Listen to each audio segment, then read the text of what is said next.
Hello बच्चों, की हाल चाल। स्वागत है एक बार फिर से आप सभी का हमारे अपने चैनल सरोज एकेडमी में। जैसे कि आप सभी जानते हैं, इस चैनल के माध्यम से रेगुलरली आपको क्लास 10 में मैथमेटिक्स क्लास प्रोवाइड किए जा रहे हैं। आज के वीडियो में हम बात करने वाले हैं अनुपात समानुपात के। अभी हम 5.2 तक कंप्लीट कर लिया है। अब हम 5.3 में एंटर करने वाले हैं। उससे पहले उसके रिलेटेड कुछ बेसिक्स और उसके क्वेश्चंस और एग्जाम्पल के बारे में यहाँ पर बात करने वाले हैं। सो प्लीज पूरा वीडियो ध्यान से देखिएगा। वीडियो बहुत ज्यादा इंटरेस्टिंग है, सो प्लीज पूरा वीडियो ध्यान से देखिएगा। वीडियो का एक भी पॉइंट स्किप मत कीजिएगा। चलिए वीडियो शुरू करते हैं। चलिए, आपके साथ स्क्रीन में उदाहरण बनना हुआ उपलब्ध है। देख लीजिए क्या बोलता है। 7, 3 व 21 का चतुर्थानुपाती ज्ञात करो। कौन सा चतुर्थानुपाती? चतुर्थानुपाती बोला है तो कॉमन सी बात है, इसका जो प्लेस वैल्यू होगा, मतलब इसका जो स्थान होगा वो चौथे नंबर पे होगा। होगा कि नहीं होगा? बिल्कुल होगा। देखो, पहला नंबर, दूसरा, तीसरा और ये चौथी जगह पे लगा दिया। चलिए, इन दो जगह पे अनुपात लगा है, बीच में क्या लगा है बेटा? समानुपात लगा है। आपको दिख रहा है ना? इसके लिए जब चतुर्थानुपाती निकालते हैं तो इसके लिए मैंने आपको एक फार्मूला बना बुरा दे दिया था। डी इक्वल टू कितना होता है बेटा? B C upon A B C D, इसको मान सकते हो, इसको ए बी और ये सी और ये क्या हो गया बेटा? डी। ठीक, तो डी अगर निकालना है आपको तो फार्मूला से डायरेक्ट निकाल सकते हो, या फिर यहाँ से देख के स्पष्ट समझ में आ रहा है। ये 7 अनुपात 3 है तो इसको 7/3 लिख सकता हूँ। फिर समानुपात है उसको बराबर लिख दूंगा। 21 अनुपात x है तो 21/x, इसको तिर्यक गुणन कर दो। 7 इंटू एक्स, ये कितना हो गया बेटा? 7x। और इधर 3 इंटू 21, तो 21 इंटू इसको मैं क्या लिख देता हूँ? 3 लिख देता हूँ। गुणा मत करना भी। तो x का मान कितना हो गया बेटा? 21 इंटू 3 बटे कितना हो गया? 7। 7 तिया कितना हो गया बेटा? 21।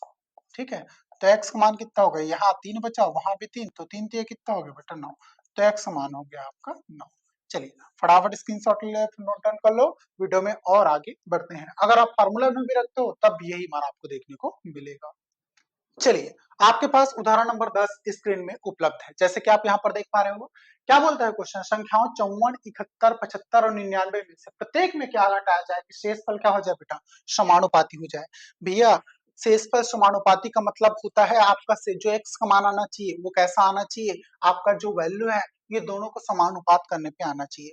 तो मैं ये मान के चलता हूँ कि मैं हर एक में से कोई ना कोई एक सिंपल संख्या घटा देता हूँ। ठीक है, कोई भी हो, सब में ए घटा देता हूँ, सब में बी या सब में एक्स घटा देता हूँ। तो यहाँ पे लिख लेना वही चीज।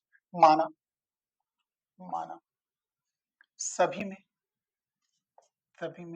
एक्स घटाने पर एक्स घटाने पर शेषफल समानुपाती होगा। शेषफल समानुपाती होगा।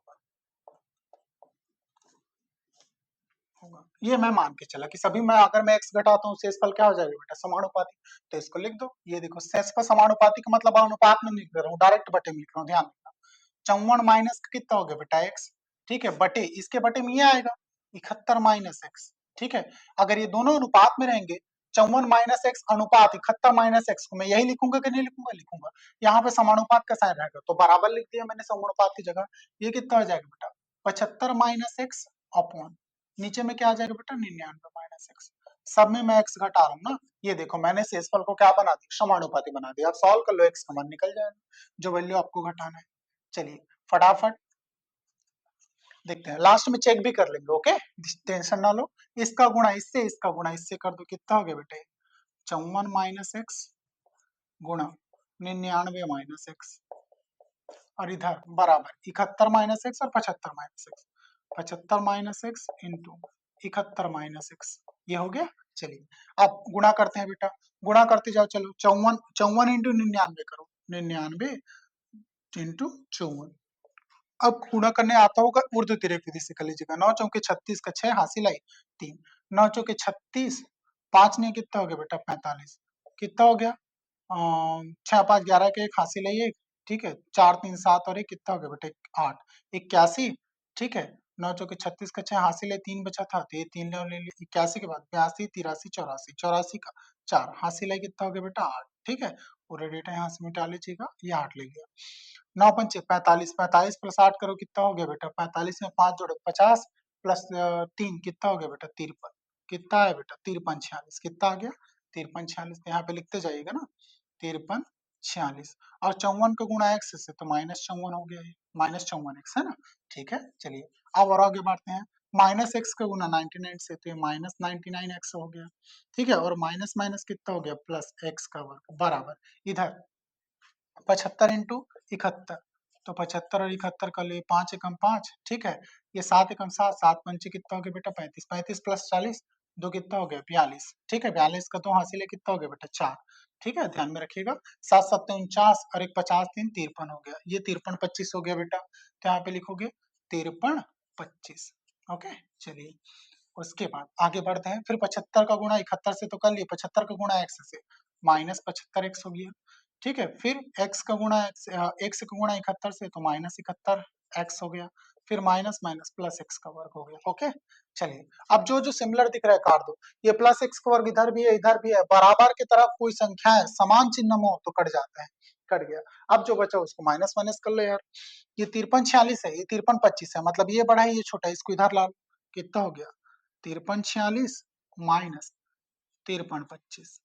ओके, चलिए उसके बाद इन दोनों में माइनस है और उधर भी माइनस है, माइनस माइनस सब तो सब प्लस हो जाएगा, ठीक है। तो ये कर लीजिएगा सबके सबको प्लस माइनस, ठीक है। 99 और एक कितना हो गया 100, तो 153 हो गया, ठीक है। माइनस माइनस प्लस होगा तो माइनस 153 हो गया बराबर। ओके, चलिए उसके बाद उधर का देखते हैं, ये कितना हो गया बेटा 71, 70 दूनी 140, ठीक है। तो 142 मतलब ये 5 और एक 6 हो गया, 7 7 14 हो गया, तो ये कितना हो गया बेटा 146, हुआ कि नहीं हुआ, ठीक है। 5 और एक 6 और 7 और 7 कितना हो गया बेटा 14, 146 हो गया, कितना हो गया 146, वो भी माइनस का ना, तो यहाँ पे लिख दीजिएगा माइनस 146। ओके, और ये x हो गया, ठीक है, ध्यान रखिएगा। नेक्स्ट बात करते हैं, ये भी माइनस में ये माइनस में ये प्लस में, ये बड़ी संख्या है तो उसको उधर भेज देते हैं ताकि मान किस में आए प्लस में आए, इसको माइनस कर लीजिए। यहाँ पे 6 में 5 गया 1 आया बेटा, 4 में 2 गया 2 आया, फिर 3 में 3 गया तो 0, 5 में 5 गया तो 0, 21 आया बेटा इधर। उधर देखिए ये उधर जाके प्लस हो जाएगा तो माइनस 146 x प्लस 153 x, ठीक है। तो ये कितना हो गया, दोनों को कर लीजिए माइनस कर लीजिए, 46 मतलब 4, 4 प्लस 3 कितना हो गया 7, तो यहाँ पे लिखिएगा 7x, ठीक है, प्लस का, और ये 21, तो x का मान कितना हो गया 21 बटे का 7, तो x का मान हो गया 7 तिया 21, x का मान कितना आ गया बेटा 3 आ गया, कितना आ गया 3 आ गया आपका। चलिए ये हो गया आपका x का मान 3। तो x वो संख्या है बेटा जिसको अगर मैं सभी संख्याओं में घटाऊंगा ना तो इसका शेषफल क्या हो जाएगा समानुपाती। सो बच्चों चलिए फटाफट स्क्रीनशॉट ले ले, फिर नोट डाउन कर लो, वीडियो में और आगे बढ़ते हैं। नंबर 11 उपलब्ध है, स्क्रीन में दिख रहा होगा। 6 और 54 का मध्यानुपाती पता करें। मध्यानुपाती का मैंने आपको डायरेक्ट फार्मूला बताया, तो भैया आप डायरेक्ट फार्मूले से भी इसको निकाल सकते हो, या फिर मध्य में बोला है तो ये मान किस में आएगा मध्य में आएगा, तो यहाँ पर डायरेक्टली लिखिएगा 6 अनुपात, मध्य बोला है तो मध्य में क्या लिख लो मैं x लिख देता हूँ, समानुपात, फिर क्या हो जाएगा बेटा इधर भी मध्य में x आ जाएगा, फिर क्या हो गया ये 54, होगा कि नहीं होगा, होगा। मध्यानुपाती बोला है तो मध्य में ये मान आएगा बिल्कुल।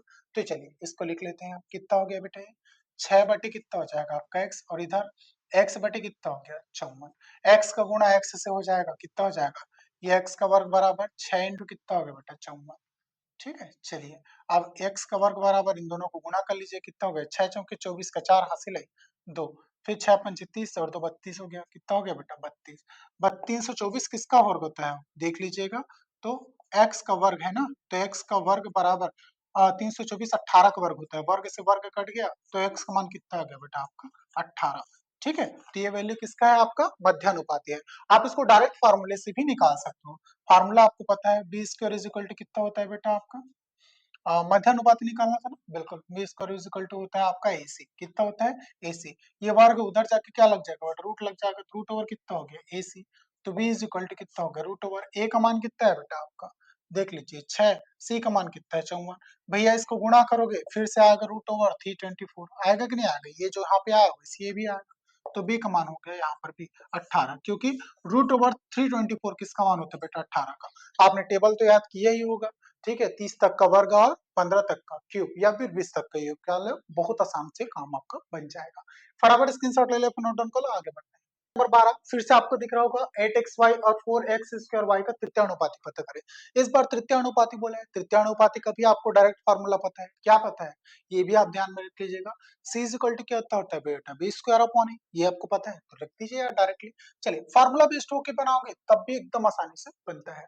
यहाँ पे सबसे पहले रख लीजिएगा ये वैल्यू दिया है, आपको पता है कितना होता है C is equal to B square by A, होता है कि नहीं होता है, बिल्कुल होता है। तो यहाँ पे रख दीजिएगा सी बराबर बी स्क्वायर बाई ए। तो ये हो जाएगा आपका सी बराबर बी स्क्वायर। बी कौन है बेटा इसमें देख लीजिएगा अपॉन ए। तो भैया ये ए है तो ये वाला बी होगा। बी कितना है 4x का वर्ग y, तो ये हो गया वर्ग अपॉन ए का मान कितना है बेटा 8xy।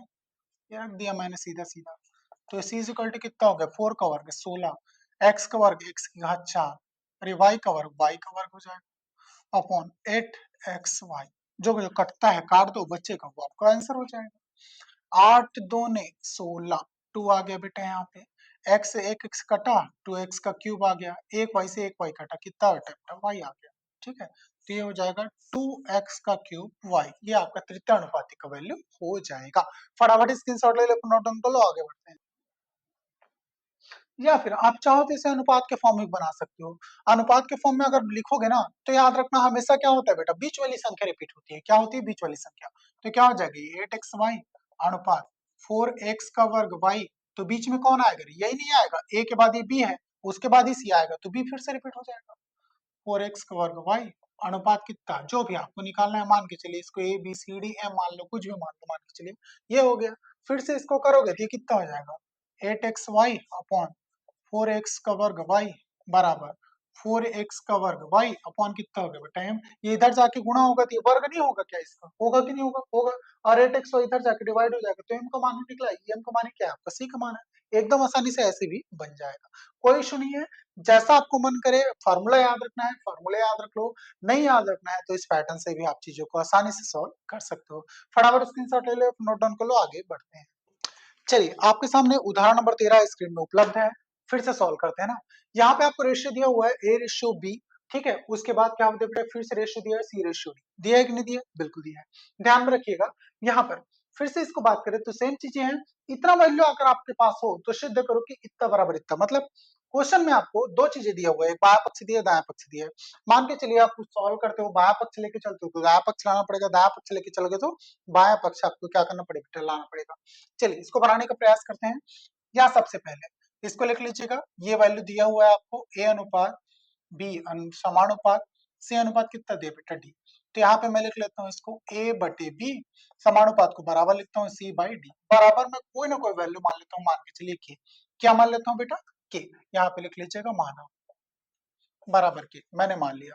अब भैया इसके बराबर के है तो कॉमन सी बात है, यहाँ पे a बाई बी बराबर भी क्या होगा k, और कॉमा c बाई डी बराबर भी क्या होगा बेटा k को इधर b को उधर ट्रांसफर कर दो तो a का मान यहाँ से निकल जाएगा, a का मान कितना होगा बेटा b के, होगा कि नहीं होगा, और c का मान कितना होगा आपका d के, कितना हो जाएगा d के। ये दोनों वैल्यू आपको यहाँ रखना है, ध्यान में रखिए। चलिए अब a का मान मिल गया, c का मान मिल गया, या भैया यहाँ a और c का मान पुट कर दो, b और d तो ऐसे ही मिल जाएंगे आपको फ्री में। फिर ये वैल्यू पोर्शन प्रूफ हो जाएगा तो उस पोर्शन को देखना जो भी है। चलिए यहाँ पे लिख लेगा सबसे पहले दाया पक्ष है तो यहाँ पे लिख लेता हूँ बाया पक्ष लेने पर,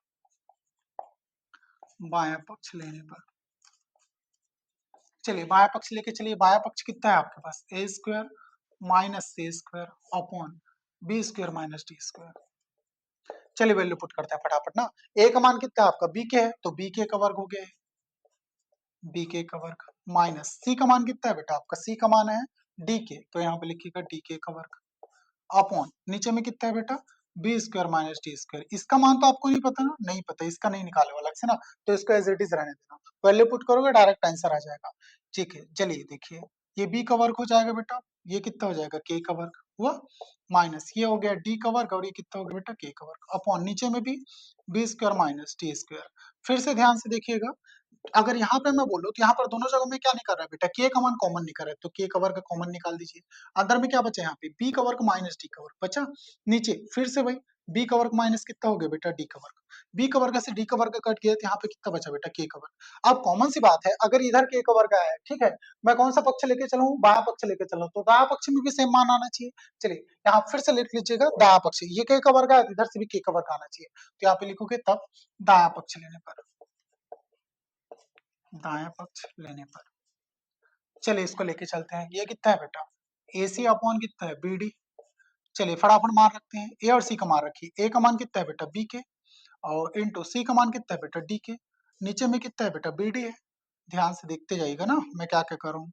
देखिए दोनों जगह के है तो के को मैं क्या निकाल लिया, के का वर्ग हो जाएगा बेटा के का गुणा होकर, और बी और डी, तो ये बी डी लिख दिया। अपॉन नीचे में भी क्या है बेटा, बी डी। ध्यान समझ में आ रहा है? दोनों की सभी को सभी गुणों में है ना, तो के और के का गुणा हो के का वर्ग हो गया, बी डी और की का बी डी टी तो मिलेगा नहीं, तो बी इंटू डी लिख दिया। बी इंटू डी नीचे में भी ऊपर में भी ये कट गया, कितना हो गया बेटा यहाँ पे, के का वर्ग। अतः आप लिख सकते हो, अतः लेफ्ट हैंड साइड बायां पक्ष बराबर कितना हो गया बेटा, राइट हैंड साइड मतलब दायां पक्ष। ये हो गया आपका प्रूफ, हैंस प्रूफ ना। आ गया कि नहीं आया? यही सिद्ध करना था आपको, बिल्कुल करना था। फटाफट स्क्रीनशॉट ले नोट डाउन कर लो, आगे बढ़ते हैं। आई होप आपने स्क्रीनशॉट ले लिया होगा या फिर नोट डाउन कर लिया होगा। मैं पूरा डेटा एरिज करता हूँ, आगे बढ़ते हैं। अब बात करते हैं नेक्स्ट। आगे बढ़ने से पहले, वीडियो में आगे बढ़ने से पहले दो तीन चीजें आपको मैं बता देता हूँ। मैं यहाँ पे उदाहरण नंबर 14, 15, 16 उससे रिलेटेड क्वेश्चंस के लिए आपको एक फार्मूला बताऊंगा, और उससे रिलेटेड जितने क्वेश्चन आपको एक्सरसाइज में मिलेंगे उन सभी में आप सेम मेथड और फार्मूला का इस्तेमाल करोगे ना, बिल्कुल ध्यान में रखिए। बुक में जो प्रोसेस दिए हो उसमें आपको बहुत ज्यादा थ्योरी कंटेंट लिखना पड़ेगा, उसमें हो सकता है आप कंफ्यूज भी हो जाओ कि उसको किस पैटर्न में हम सॉल्व करके आंसर लगाएंगे। उससे बेहतर है आप इस तरीके से सॉल्व करोगे, 100% आपको सही, साठ और एक्यूरेट आंसर देखने को मिलेगा। यहाँ पर ध्यान दीजिएगा, यहाँ पे मैं 14, 15 और 16 की बात करूँ ना, ध्यान में रखिए। उदाहरण नंबर 14, 15 और 16, ठीक है। 17, 18 नहीं, 17, 18 में नौ टंकी का क्वेश्चन है, वो अलग हो जाएगा। इन तीनों के लिए आप एक ही फॉर्मूला इस्तेमाल करोगे, ठीक है। एम डी एच अपॉन कितना बेटा, डब्ल्यू। इधर भी एम डी एच अपॉन कितना बेटा, डब्ल्यू। ये एम डी एच जो फॉर्मूला दिख रहा है ना नीचे में, डब्ल्यू एम डी एच मसाले बोलते हैं कि नहीं बोलते हैं, सच सच सच एमडीएस मसाले पढ़े हो गए, बिल्कुल याद हो गए यार। आप एडवर्टाइजमेंट सुनते आए हो ना, 90s के बच्चे सब सुने हैं, अभी के बच्चे भी सुन रहे होंगे, ठीक है, क्योंकि ये दादाजी अभी भी जिंदा है। एमडीएच बोला है, तो यहाँ पे तीन सभी चीजों का मीनिंग बता देता हूँ मैं ना। एम का मतलब होता है बेटा आदमी, मैन बोलते हैं जिसको, हिंदी में लिख दो क्या इसको, बिल्कुल लिख देता हूँ, चलिए। एम का मतलब हो गया बेटा आदमी, आदमी इंटू। डी का मतलब होता है डे, डे का मतलब होता है बेटा दिन, इंटू। एच का मतलब होता है हावर, हावर को बोलते हैं घंटा, घंटा को बोलते हैं समय, ठीक है। इसको घंटा लिख दो क्या, बिल्कुल लिख देता हूँ, चलिए घंटा, ठीक है। अपॉन डब्ल्यू का मतलब होता है वर्क, वर्क मतलब क्या हो गया बेटा, काम। अगर ये इसके बराबर फिर यही हो जाएगा। इसको अलग अलग इसलिए लिखा हूं क्योंकि आपको जब कंपैरिजन का क्वेश्चन आएगा ना इसमें 14, 15 और 16 में, तो इसको M1 D1 H1 W1 मान लेना, इसको M2 D2 H2 और W2 मान लेना। भैया ये फार्मूला ना एकदम अच्छे से ध्यान में रखो, बहुत ज्यादा मदद करेगा आपको ये फार्मूला जो दिख रहा है ना ऐसे क्वेश्चंस को बनाने में। ध्यान में रखिए। चलिए उदाहरण नंबर 14 अब बात करते हैं, उदाहरण नंबर 14 का ना, ध्यान में रखिए, मैं दिखा रहा हूँ आपको उदाहरण नंबर 14, ठीक है। उदाहरण नंबर 14 आपको ऊपर स्क्रीन में अब उपलब्ध हो गया होगा ना, ध्यान से देखिएगा। मैं यहाँ पे उदाहरण पढ़ रहा हूँ और डायरेक्ट डेटा की बात करते हैं, ध्यान से देखिएगा। उदाहरण नंबर 14, 12 मजदूर एक दीवार को 9 दिन में प्रतिदिन 8 घंटा काम करके बनाते हैं। उसी दीवार को 24 मजदूर 6 घंटा काम करके कितने दिनों में बना लेंगे, ठीक है। सबसे पहले लिख लीजिएगा, दिया है, दिया है, दिया है। क्या बोल रहा है भैया, भैया ये देख लीजिएगा, 12 मजदूर एक दीवार को 9 दिन, 12 मजदूर एक दीवार को, यहाँ पे सबसे पहले लिख लीजिएगा। चलिए उदाहरण नंबर 14 देखिएगा। उदाहरण नंबर 14 में सबसे पहले लिख लीजिएगा, आपको दो अलग अलग कंडीशन दिए होगा, उदाहरण नंबर 14 पढ़ोगे ना, तो यहाँ पे मैं लिख देता हूँ पहली स्थिति, पहली स्थिति। दो अलग अलग कंडीशन दिया है बेटा ना, फर्स्ट केस बोलते हैं जिसको हम लोग पहली स्थिति। पहली स्थिति में क्या दिया है बेटा, ध्यान से पढ़ लीजिएगा। 12 मजदूर एक दीवार को 9 दिन में प्रतिदिन 9 दिन में प्रतिदिन 8 घंटा काम करके बना सकते हैं, लिखा ना। क्या लिखिएगा, 12 मजदूर एक दीवार को, एक दीवार को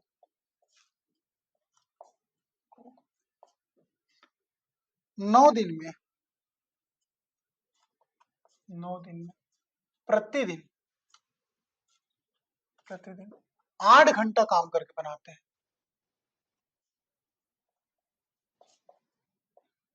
काम करके बनाते हैं, ठीक है। ये पहला कंडीशन आपको दी हुई है ना, बुक में दिख रहा होगा। चलिए दूसरी स्थिति, दोनों स्थिति को आप भली भांति लिखिएगा ना, ताकि एग्जामिनर को और आपको भी इस क्वेश्चन का मीनिंग अच्छे से समझ में आए। दूसरा कंडीशन बोलता है 24 मजदूर प्रतिदिन 6 घंटा काम करके कितने दिन में बना लेंगे। चलिए यहाँ पे लिखिएगा 24 मजदूर मजदूर एक दीवार को, एक दीवार को प्रतिदिन कितना घंटा काम करते हैं लोग? प्रतिदिन 6 घंटा। तो यहाँ पर ये नहीं बताया गया है कि कितने दिन में काम खत्म होता है ना। इसमें बोला था 12 मजदूर एक दीवार को 9 दिन प्रतिदिन घंटा काम करके क्या होता है, 9 दिन में प्रतिदिन 8 घंटा काम करके बनाते हैं। इसमें 24 मजदूर एक दीवार को कितने दिनों में नहीं बताया था। यहाँ पे लिख देता हूं मैं x दिन, x दिन में प्रतिदिन कितने थे, x दिन में प्रतिदिन कितने घंटा काम करते हैं बेटा ये लोग? 6 घंटे काम करके, प्रतिदिन 6 घंटे काम करके, काम करके बनाते हैं, काम करके बनाते हैं। ये दो कंडीशन आपको बहुत अच्छे से दिया है ना क्वेश्चन में, ध्यान से देख लीजिएगा क्वेश्चन। 12 मजदूर एक दीवार 9 दिन में प्रतिदिन 8 घंटा काम करके बनाते हैं। मतलब भैया 12 मजदूर है, एक दीवार का निर्माण करना है, तो वो लोग 9 दिन तक काम करते हैं, लेकिन हर दिन केवल 8 ही घंटा काम करते हैं। दूसरे कंडीशन में मजदूरों की संख्या जस्ट डबल है, अब 24 मजदूर है, दीवार वही है। अब की बारे मेरे को नहीं पता कि वो कितने दिन में काम करके बनाएंगे, वही आपको निकालना है। तो मैं मान के चलता हूँ एक्स दिन में काम करके वो लोग हर दिन 6 घंटा अगर काम करते हैं तो एक दिन में उनका क्या हो जाएगा, काम खत्म हो जाएगा और उस दीवार का निर्माण हो जाएगा। ये मैं मान के चलता हूँ ना। तब यहाँ पे लिख दीजिएगा, तब डायरेक्टली वो फॉर्मूला अप्लाई कीजिएगा, क्योंकि यहाँ पे आपको कंफ्यूज नहीं होना है। क्योंकि बुक में जो मेथड दिया उसमें बोला जाएगा ये काम समानुपाती है, ये विक्रमानुपाती है, समानुपाती, आप कंफ्यूज हो जाओगे। कंफ्यूजन में डायरेक्टली यहाँ पे लिख दीजिएगा तब आदमी, ठीक है, वो फॉर्मूला याद रख लीजिएगा ना, आदमी इनटू दिन इनटू घंटा, घंटा अपॉन क्या हो गया बेटा, काम, बराबर उधर भी आदमी इनटू दिन इनटू घंटा अपॉन क्या हो गया बेटा, काम। ध्यान में रखते जाइएगा ना।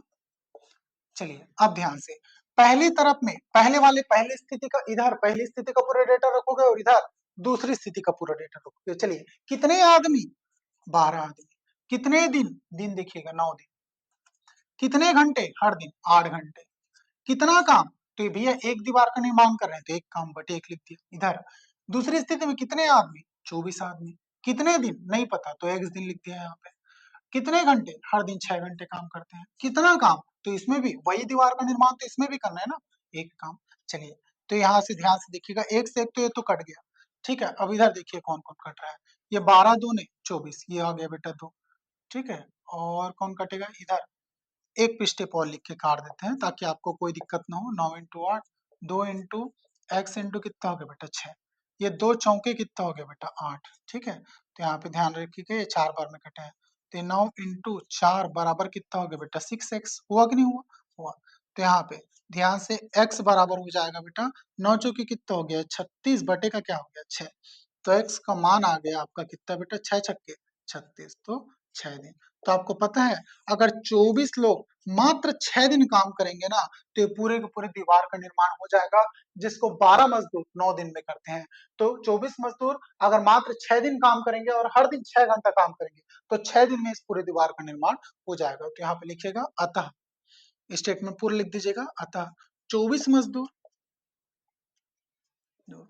प्रतिदिन, प्रतिदिन 6 घंटे काम करेंगे, काम करेंगे, तो वही दीवार, वही दीवार 6 दिन में बन जाएगा, 6 दिन में बन जाएगा, बन जाएगा, या फिर 6 दिन में उसका निर्माण हो जाएगा। एक ही चीज है, फटाफट स्क्रीनशॉट ले लो, फिर नोट डाउन कर लो, आगे बढ़ते हैं। आई होप आपने स्क्रीनशॉट ले लिया होगा या फिर नोट डाउन कर लिया होगा। मैं पूरा डेटा इरेज करता हूँ, आगे बढ़ते हैं। अब ध्यान से देखिएगा, ठीक है। मैं पहली स्थिति दूसरी स्थिति सारी चीजों को सेम रहने देता हूँ ना, बुक में जो डेटा दिया उसके अकॉर्डिंग काम करते हैं। उदाहरण नंबर 15, ठीक है, ध्यान से देखिएगा। चलिए 15 नंबर की बात करते हैं। 15 नंबर में भी देखिएगा, क्वेश्चन चाहे जैसा भी हो, आपको समानुपाती हो विक्रमानुपाती हो, मेरे को उससे कोई मतलब नहीं, ठीक है। पूरा का पूरा क्वेश्चन मेरा यहाँ मैं डेटा लिखूंगा, इसमें वैल्यू पुट करूंगा, सीधा आंसर आएगा। ध्यान से देखिएगा, उदाहरण नंबर 15 भी बिल्कुल ऐसा ही है। 200 CFL बल्ब है, तो यहाँ पे लिखिएगा पहली स्थिति में कितना बेटा 200 CFL बल्ब है, 200 CFL bulb, CFL bulb, bulb को 6 दिन प्रति घंटे, 6 दिन तक 4 घंटे, 4 घंटे प्रतिदिन जलाने पर,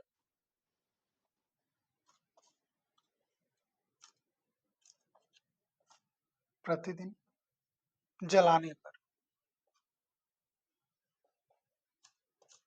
जलाने पर विद्युत व्यय,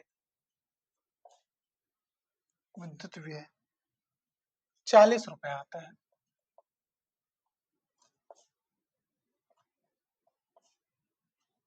पहली स्थिति में क्या है बेटा, 200 CFL बल्ब को 6 दिन तक, अगर हम हर दिन 4 घंटे चलाते हैं तो विद्युत व्यय कितना आता है, 40 रुपए, मतलब 40 रुपए बिजली बिल आता है। दूसरे कंडीशन में देखिएगा, यहाँ पे पूछा है, बताइए 48 रुपए के व्यय पर 15 दिन तक 3 घंटे प्रतिदिन के हिसाब से CFL कितने बल्ब जलाया जाए। तो यहाँ पे मैं लिख देता हूँ, बल्ब की संख्या पूछी है, यहाँ पे लिख देता हूँ x CFL bulb, CFL bulb को कितना बेटा, ध्यान में रखिएगा ना, एक CFL बल्ब को 15 दिन तक, जो डेटा दिया है उसी के अकॉर्डिंग लिखो ना, 15 दिन तक, हर दिन कितना घंटे चलाना है क्वेश्चन में देखते जाओ तो, 15 दिन तक 3 घंटे प्रतिदिन के हिसाब से, 3 घंटे प्रतिदिन, प्रतिदिन के हिसाब से, के हिसाब से जलाने पर, जलाने पर कितना रुपए बिजली बिल आता है बेटा, 48 रुपए बिजली बिल आता है, 48 रुपये बिल आएगा, बिल आएगा, या फिर 48 रुपए का क्या होगा बेटा, आपका विद्युत व्यय होगा। एक ही चीज है, मीनिंग बस क्वेश्चन में यहाँ पे लिखे हो विद्युत व्यय 40 रुपए आता है, यहाँ हिसाब से जलाने पर 48 रुपए का बिजली बिल आएगा, मतलब वो भी विद्युत व्यय है। चलिए दोनों डेटा की बात करते हैं, पहली स्थिति में ये पूरा डेटा पहले वाले का, दूसरी स्थिति में दूसरे वाले का डेटा रखना। चलिए आदमी की बात करते हैं, भैया यहाँ पे आदमी की जगह क्या है, बल्ब है, बस क्वेश्चन पूरा डेटा बस थोड़ा थोड़ा बदलते जाना, यहाँ पे क्या आएगा बेटा, बल्ब आया। दूसरी चीज, यहाँ दिन था, दिन का तो दिन है, घंटे का घंटा है, यहाँ काम था, काम की जगह क्या है बेटा, व्यय, यहाँ पे लिखना है ना, विद्युत व्यय बोलते हैं जिसको, यहाँ पे भी व्यय, विद्युत व्यय लिख देता हूँ मैं, विद्युत व्यय। अब यहाँ पे भी क्या हो जाएगा बेटा, विद्युत व्यय, यहाँ आदमी की जगह क्या हो जाएगा, बल्ब। ठीक है, डेटा सेम है, सब कुछ देखना ध्यान से। चलिए बल्ब, कितना बल्ब, 200 बल्ब, कितना दिन, 6 दिन, कितने घंटे, 4 घंटा प्रतिदिन, विद्युत व्यय कितने रुपए का बिजली बिल आया, 40 का, बराबर इधर कितने बल्ब, एक्स बल्ब, कितना दिन, 15 दिन तक जलाए लोग, और 3 घंटा प्रतिदिन जलाए, विद्युत व्यय कितना है इसमें, 48 रुपए है। ठीक है, बस भैया कुछ नहीं है, सॉल्व कर लो एकदम, इसलिए आंसर आएगा। ठीक है, चलिए यहाँ पर ध्यान से देखिएगा, कितना आ जाएगा बेटा, चलिए 0 से 0 काट दिए, और कुछ कटेगा रे, 4 से 4 काट दिए, इधर भी देख लो कुछ कटेगा तो, 3 एकम 3, ठीक है, एक बचा, 3 बचा, होता है 3 छक्के 18, 15/6 हो गया बेटा ये तो, और कुछ कटेगा, नहीं कट रहा है ना, तो ये लिख देता हूँ 20 × 6, 20 × 6 कितना हो गया, 6 दूनी 12, ये तो 120 हो गया बेटा। उधर का देखते हैं कितना हो जाएगा, ये हो गया x × 15 कितना बेटा, 16, ठीक है, 15 × 8 = 120, ये भी आप जानते हो अच्छे से, कितनी बार में, 8 बार में।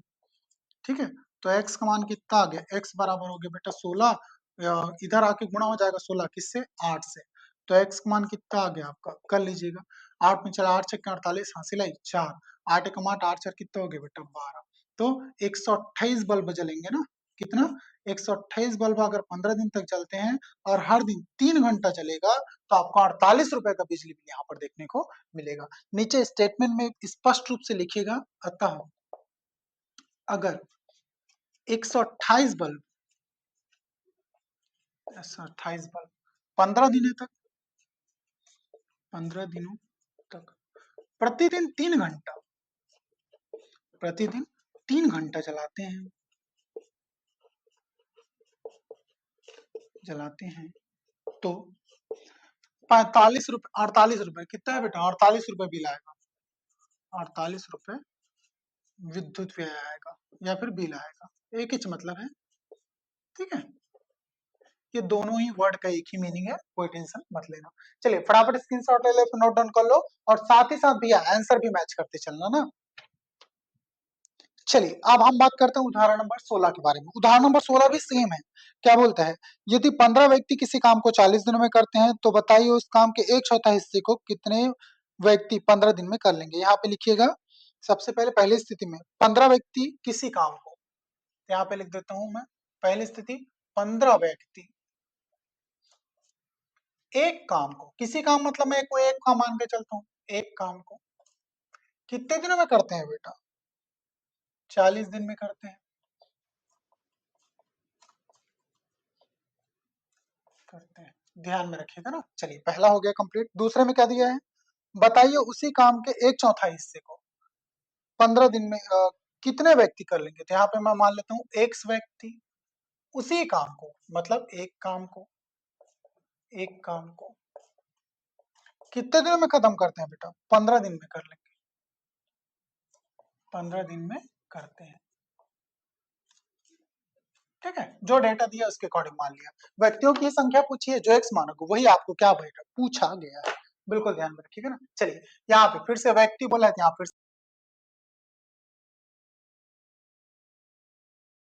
से आदमी कल। ठीक है, जैसा दिया वैसा बना लेना, कोई इशू नहीं है ना, फार्मूला आपका है, आपके हिसाब से आप थोड़ा बहुत मॉडिफाई तो इसमें कर सकते हो। आदमी, ठीक है, वहां काम लिखा था, यहाँ भी क्या है बेटा, काम ही तो है, क्या एक काम है, ये लो, काम ही लिख दो। देखो फार्मूला का जो रूप है, प्रारूप है, वो बदलते रहता है ना, फिर से काम हो गया, कोई दिक्कत नहीं, सेम डेटा। चलिए रखते हैं। आदमी, कितने आदमी, 15 आदमी, कितना दिन, 40 दिन, कितने घंटे, घंटे का कोई रिकॉर्ड नहीं है, कोई बात नहीं, घंटे को छोड़ दो। नीचे कितना काम, एक काम लिख दिया, बराबर। इधर कितने आदमी, एक्स आदमी, कितना दिन, 15 दिन, कितने घंटे, घंटे का कोई रिकॉर्ड नहीं है, छोड़ दो, कोई बात नहीं। नीचे कितने काम, एक काम तो लिख दिया, एक से एक तो कट गया बेटा, यहाँ पे 15 से 15 भी कट गया, तो एक्स का मान कितना आ गया, ये तो डायरेक्टली आ गया 40, कितना आ गया 40। तो एक काम को करने में कितने लगेंगे बेटा, 40 आदमी लगेंगे, कितने काम को, तो उसी एक काम को करने में 40 आदमियों की हमें आवश्यकता होगी।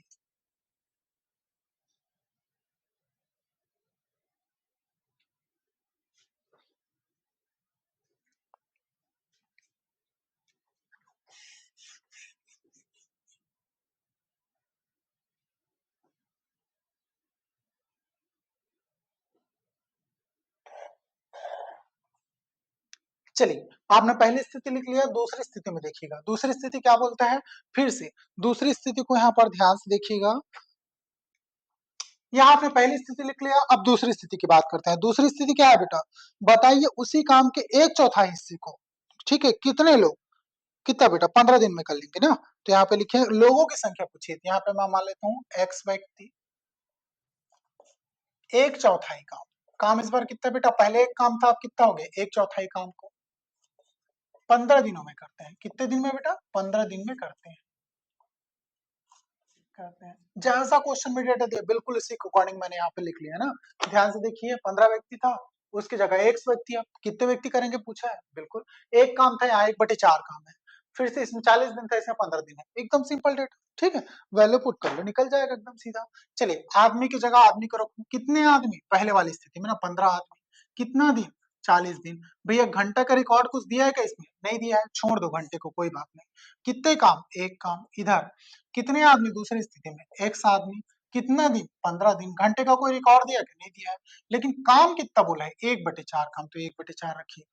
ठीक है, यहाँ पे कितना रख दिया मैंने, 1/4, ध्यान में रखिएगा ना। चलिए यहाँ पे अब देखो 15 से 15 तो कट गया भैया, ठीक है, इधर क्या बचा 40, उधर क्या बचा, ये 1/4 है, 4 ऊपर चला जाएगा, तो ये हो जाएगा 4x बटे कितना हो गया, एक, एक से एक तो भी कट गया, तो कितना हो गया बेटा, x बराबर 40/4। तो x का मान कितना आएगा पता है, 10, कितना आ जाएगा 10, तो 10 आदमी रहेंगे बेटा, या फिर 10 व्यक्ति, व्यक्ति पूछा है ना, बिल्कुल। ठीक है, x बराबर कितना व्यक्ति बेटा, 10 व्यक्ति। चलिए अब फटाफट यहाँ पे इसका पूरा टोटल स्टेटमेंट लिख लीजिएगा। अतः 10 व्यक्ति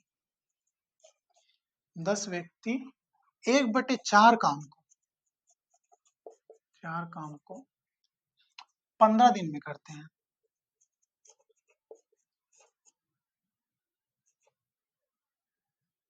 पंद्रह दिन में करते हैं। चलिए फटाफट स्क्रीनशॉट ले लिया, फिर नोट डाउन कर लो, वीडियो में और आगे बढ़ते हैं। आई होप आपने स्क्रीनशॉट ले लिया होगा या फिर नोट डाउन कर लिया होगा। आगे बढ़े।